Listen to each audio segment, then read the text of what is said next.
here this evening to submit to you that the most powerful language in the world today and the most important literacy for someone to have is what I would call the language of impact. And it is a particular idiom which really, I think, is more essential today than it has ever been. With the internet revolution, anyone can plug and play. Anyone can connect, compete, and collaborate. You want to be a broadcaster, you don't have to be Sky Television in Australia. You have a computer, you can podcast tomorrow. You want to be a publisher, you don't have to be the Sydney Morning Herald. You've got a computer, you can blog tomorrow. The technology of mass communication has been democratized, but the techniques have not.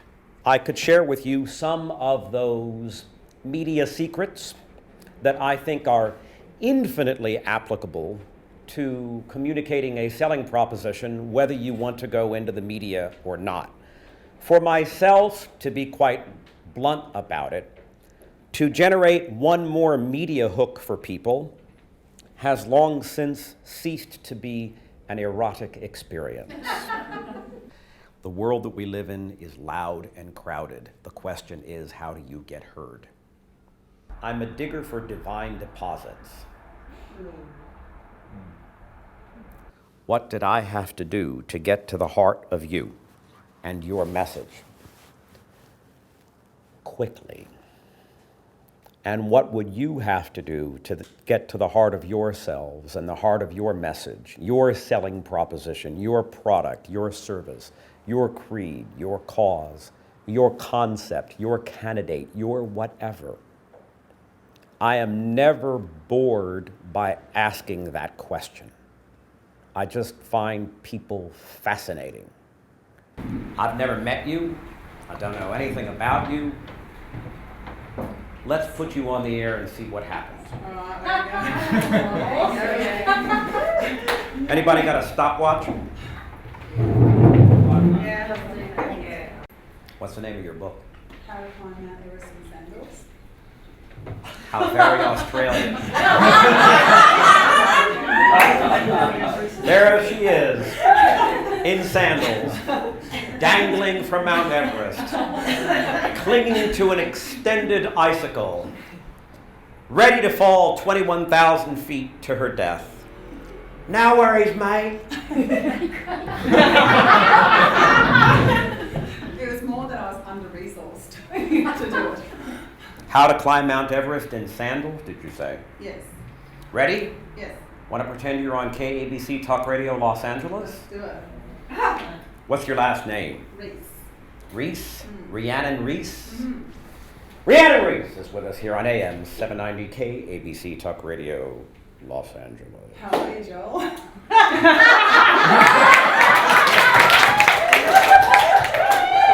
I love a woman who interrupts my introduction. It bodes well for our future, Rhiannon. I see. Tell me about your book. Well, it's the first two-thirds is my story, and the back end's just looking at how to change your life, that sort of thing. That sort of thing. In a nutshell. Right. Yeah. What sort of thing? Well, like my brother committed suicide, I lost 5 babies to miscarriage, my husband became a woman. I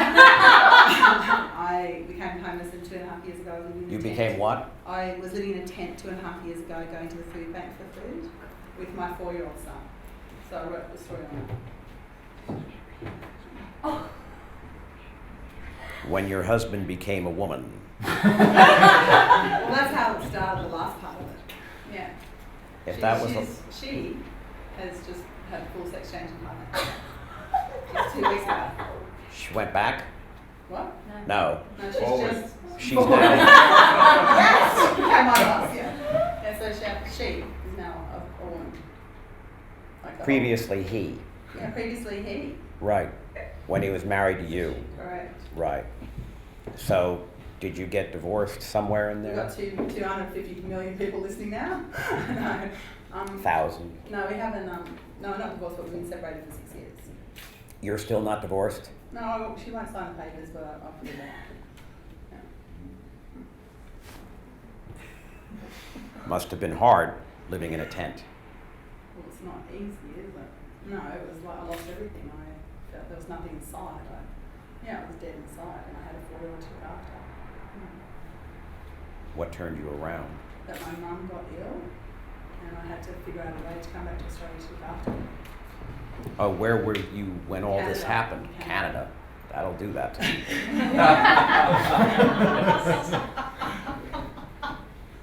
Was your husband Canadian? Mm-hmm. Second guess. It's epidemic up there. Well, I only experienced it once, but apparently. If only you would called us beforehand. Might have warned you. No, in all seriousness, and I truly don't mean to make light of this, but you had to come back to Australia to care for your mother? Yeah, she was very sick, and I'm the only one that would have come back, so I came back with my son, and we lived in a 1-bedroom apartment, and I helped my mum to recover. Mm-hmm. And what did you learn from all this? Well, you know what? It's been the best thing that's ever happened to me. It was very tough at the time. Are you timing this? Yeah. Good. How far are we? Don't stop. How far are we now? 3 minutes, 20 seconds. How long? 3:20. 3:20. Good. Keep timing. Go ahead. Toughest thing that's ever happened to me, but now I wake up and it's like I won the lotto every day. My life's amazing because I went down so low. There wasn't very much further to go. Yep. And what'd you find out? I found out that sometimes the toughest situations that you go through actually make you. And I'm so happy now that if it took all that crap to go through to be here, then I wouldn't change a minute of it. Very nice. Well, thanks for coming by and chatting with us. No worries, Joe. Thank you. Okay.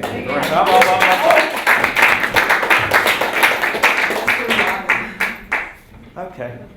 I have to tell you something in all kindness, compassion, and love, okay? Yes. These 4 minutes didn't hit it, Yeah. Good to know. okay? Now, I didn't prompt you much.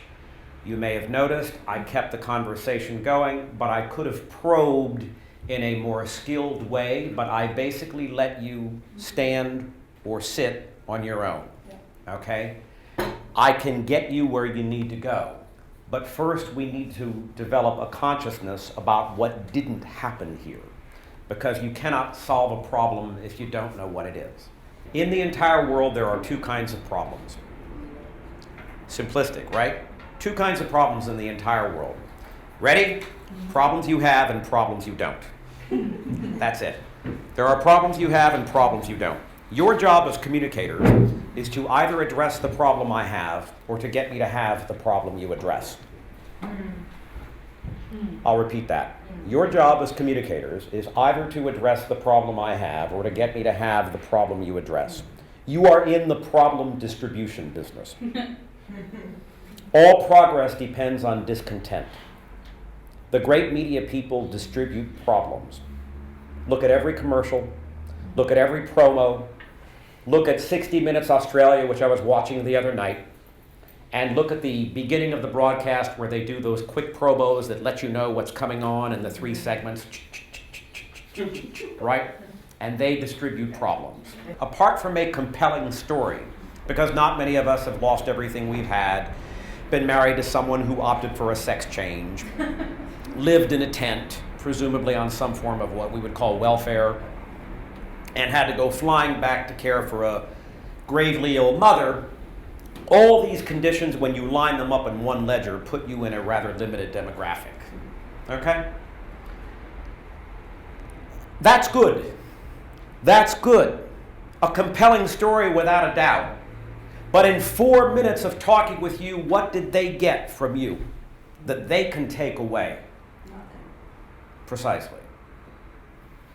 That's the issue. So there has to be a way that you can share your story, but it has to be a story in the service of something. And what this was in the service of is not clear. Everybody clear about that? Yeah.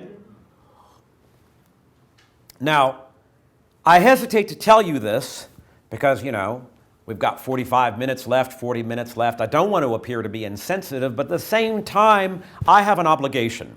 My obligation is to serve you. My obligation is to show you what you would need to do to go onto a KABC Talk Radio Los Angeles with that story and have it serve the audience in a way that they're buying your book. Have publishers clamored for your book yet? No. Have you finished the book? Yeah, it's out. Do you have it's out? Yeah. Who published it? I'm self-published. Right, which is fine. But would you like to know what you would need to do in order to position this thing for the big leagues? Absolutely. Okay. Your story has got to provide us with some sort of takeaway that we can get from it. Your story, dramatic though it is not an intrinsic, inherent merit. It's a means to an end, but the end is the audience. The end is the 250,000 people going, oh wow, I have something that I can get from that. And you had 4 minutes, which is a bit of time. Good news is, like I say, give me 3 days, I'll give you 3 minutes. Here's the deal, you can accomplish a ton in 3 minutes. What did you learn? What did I learn? What did you learn? That I didn't think about it, I didn't position it, I wasn't thinking about, I could have done a better job.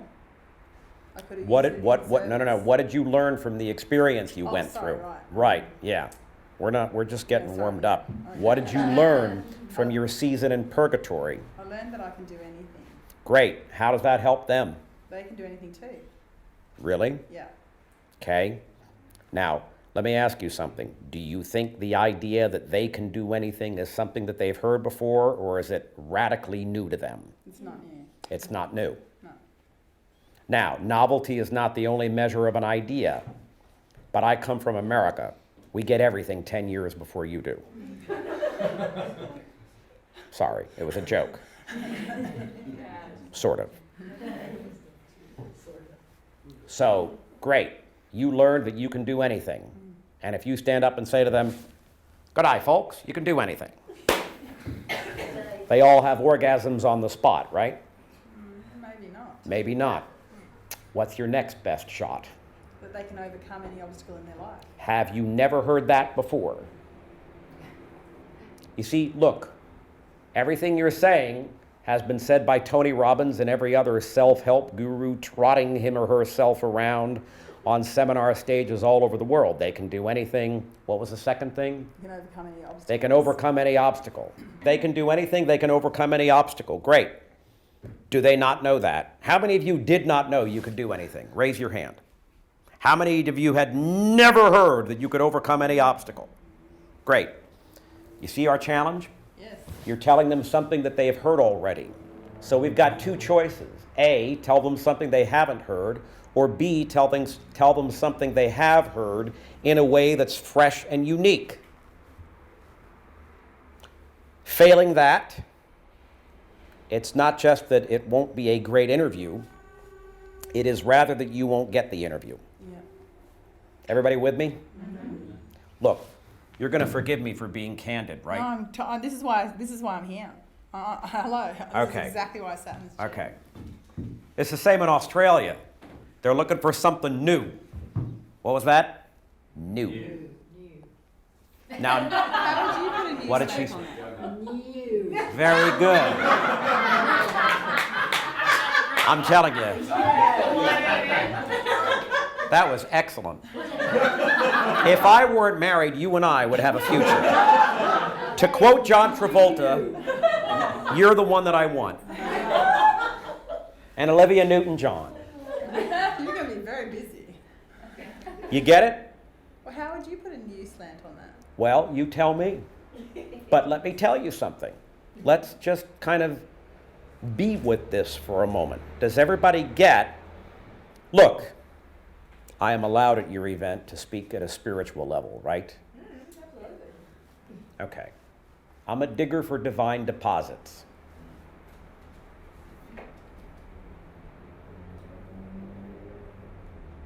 The problem is the world is loud and crowded. The problem is it's all been heard before. The problem is humanity is inured. The problem is humanity is desensitized.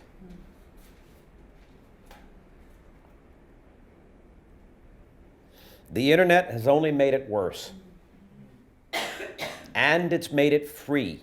I'm serious. It's made it free, which is a serious complication out there.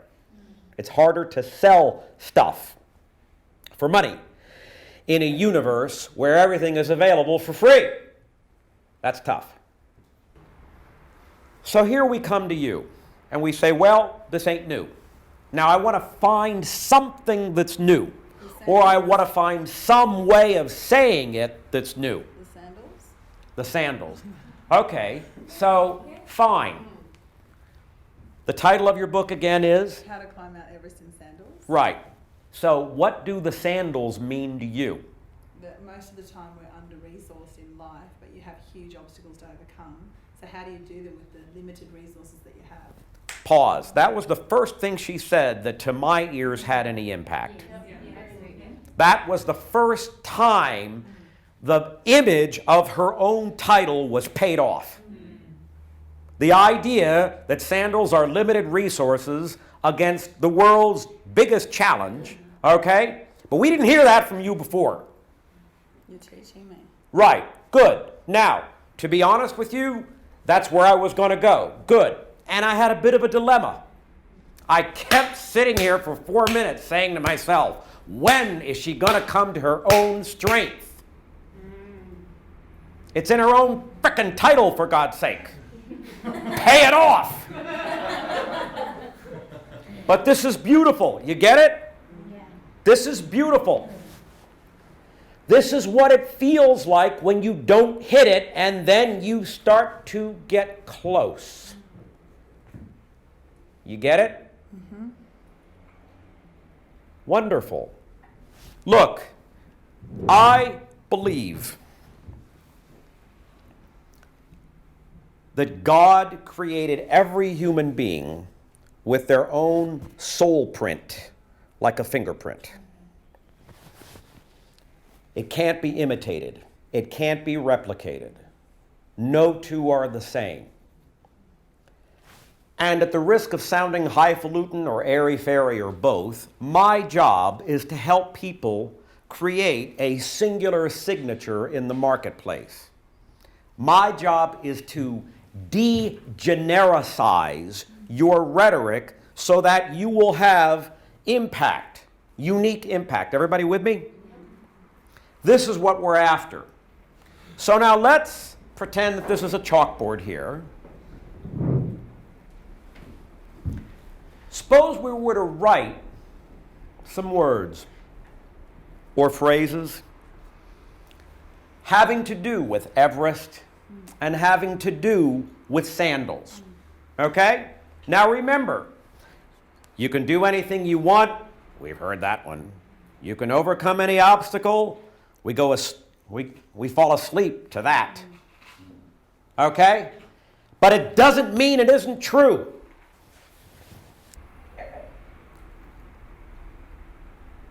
Why Everest? Why sandals? Well, originally the title was called, for 10 years it was going to be The Courage to Live an Ordinary Life.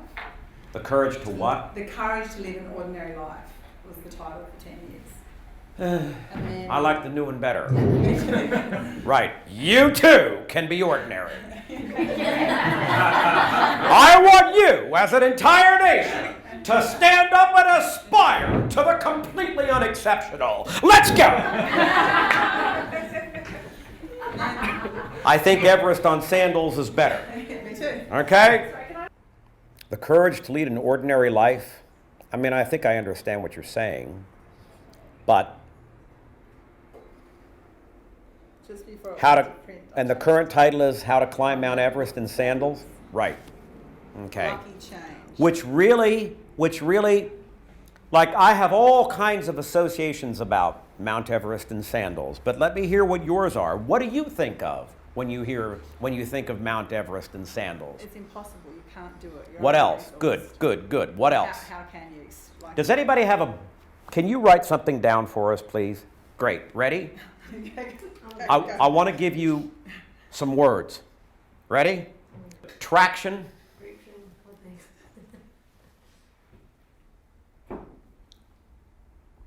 Frozen. Slippery. Falling.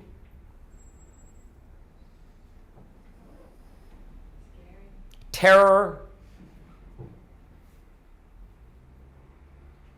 Ridiculous. Impossible. Resources.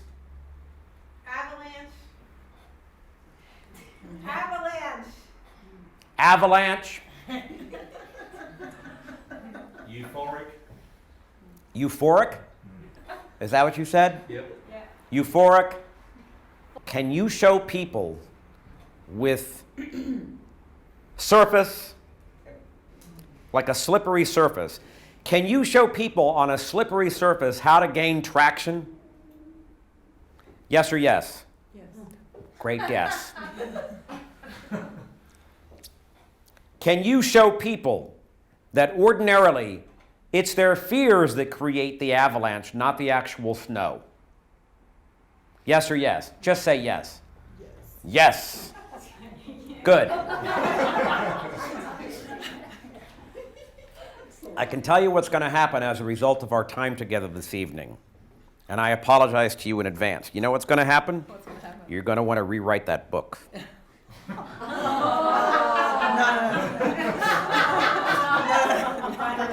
Fine with me if you don't. But I tell you what, I can tell you how I would talk about that book if I were on the air. And I haven't even read the book. Okay? Look, if you say to people, it's very, very important that we understand that most of our limitations are actually from our own limiting beliefs, and we really kind of seduce ourselves into our own sense of smallness. That's a cliche, right? That sounds like every damned NLP hypnotherapy trainer you've ever not wanted to meet in your whole life, right? Ah, yes, you've got limiting beliefs. Ah, yeah, right. Oh, good eye, mate. You want to know about your limiting beliefs? No, not really.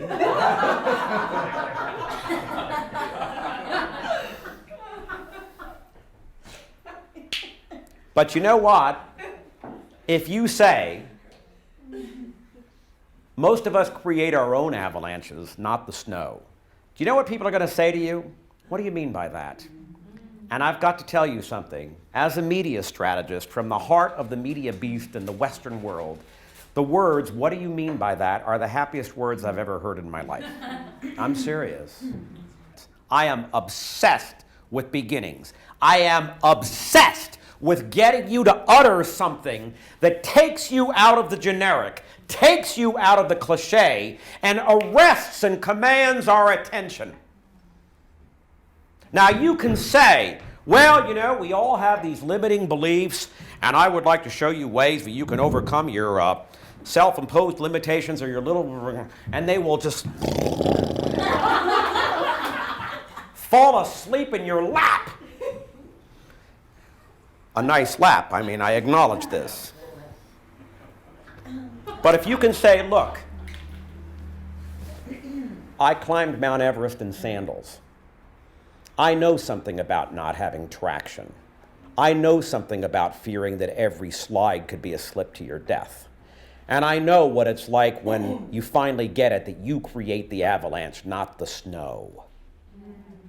And you want to know something? You say that and they go, what? It's amazing. They go, what? And all you did was pay off your own metaphor. And now we have you. It's beautiful. It's beautiful.